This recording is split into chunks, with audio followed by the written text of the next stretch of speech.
प्यारे छात्रों, स्वागत है आपका हमारे चैनल में। आज हम पढ़ेंगे क्लास 10वीं का हिंदी का चैप्टर यह दंतुरित मुस्कान का एक इम्पोर्टेंट प्रश्न।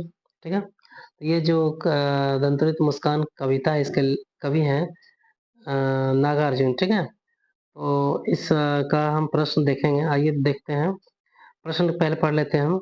देखिए, प्रश्न है, यह दंतुरित मुस्कान कविता का भाव सौंदर्य अपने शब्दों में प्रस्तुत करें। मतलब कविता का जो भाव सुंदर है उसे अपने शब्दों में प्रस्तुत करना है आपको। ठीक है, तो उसी का उत्तर हम समझेंगे। ठीक है, हमारे चैनल पर आए हैं तो लाइक शेयर सब्सक्राइब जरूर कर दीजिएगा। ठीक है, चलिए हम उत्तर समझते हैं।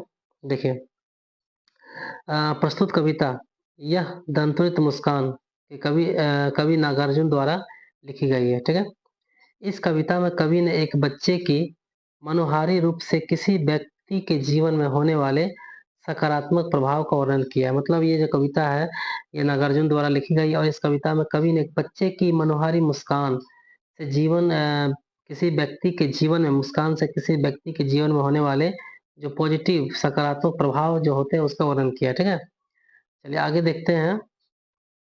आगे है, कवि बच्चे को संबोधित करते हुए कहता है, तुम्हारी यह दंतुरित मुस्कान मृतक में भी जान डाल देती है। मतलब जो मृग मर गए हैं, मृतक मृतक उसमें भी जान डाल देती है। ठीक है, अर्थात हताश और निराश व्यक्ति के चेहरे पर मुस्कान ला देती है। मतलब देखिए, अगर कोई बच्चा है, अगर वो मुस्कुराता है तो आपका किसी भी व्यक्ति को है ना, वो किसी भी बच्चे का मुस्कान बहुत अच्छे लगती है। ठीक है, कहने मतलब कि आपके हताश निराश सब थकावट दूर हो जाती है किसी बच्चे का मुस्कान देख के। ठीक है, जब तुम खेलते हो तो तुम्हारा यह शरीर मिट्टी एवं धूल से सना जाता है, जिसको देखकर ऐसा लगता है कि मेरी झोपड़ी में कमल का फूल खिल गया है।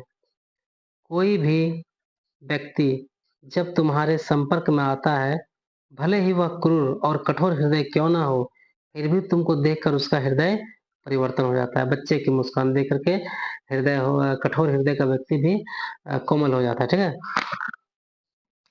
उसे लगता है उसे लगता है जैसे उसके जीवन में शेफालिका के फूल खिलने लगे, जो हमेशा खुशबू देती रहती है। ठीक है, जब कभी बच्चा से पहली बार मिलता है तो उससे अपरिचित सा लगता है। कभी को बच्चा टकटकी लगाकर देखता है। यह देखकर कभी अपने आंखें अपनी बंद कर लेता है। क्यों बंद कर लेता है? क्योंकि उसे लगता है बारंबार टकटकी लगाकर देखने से वह थक जाएगा। बच्चा लोग में देखिएगा, जिसको नहीं पहचानते हैं बच्चा लोग, उसको टकटकी लगा कर देखेगा। ठीक है, मैंने कि एक टक देखते रहेगा उसको। कभी बच्चे की मासूमियत और सौंदर्य को देखकर उसकी माँ को धन्यवाद देता है, क्योंकि उसकी माँ के कारण ही संभव हो पाया है। ठीक है, आगे देखते हैं।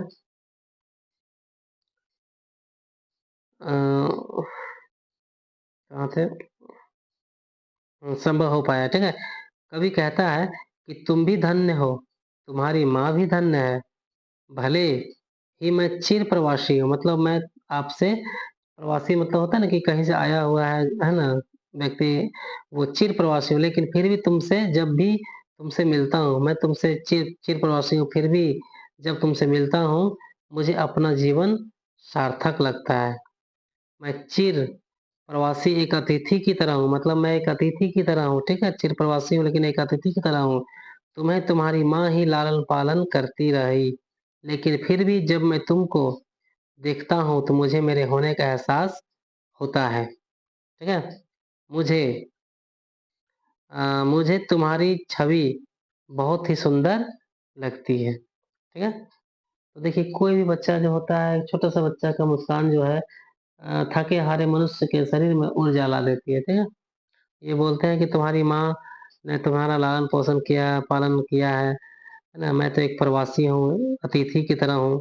ठीक है, लेकिन जब भी तुमको देखता हूँ तो मेरे अंदर एक मेरे मैं होने का एक एहसास जगता है। ठीक है, मुझे तुम्हारी छवि बहुत ही सुंदर लगती है। मतलब तुम्हारा छवि मतलब चेहरा। ठीक है, आगे लाइन देखते हैं। कवि ने इस कविता में बच्चे के कारण माँ बाप पर होने वाले सकारात्मक प्रभाव का वर्णन किया है। कवि को बच्चे के कारण जीवन जीने की ललक और बढ़ जाती है। कवि को बच्चे के कारण जीवन जीने की ललक जो है और बढ़ जाती है। उसे लगता है जैसे उसने किसी संजीवनी बूटी उसे मिल गई, ठीक है? तो ये था हमारा यह दंतुरित मुस्कान कविता का भावार्थ, ठीक है? भाव सौंदर्य, ठीक है? तो इसे नोट डाउन कर लीजिएगा। बहुत ही इम्पोर्टेंट प्रश्न है, ठीक है? और हमारे चैनल को लाइक, शेयर, सब्सक्राइब ज़रूर करिएगा, ठीक है?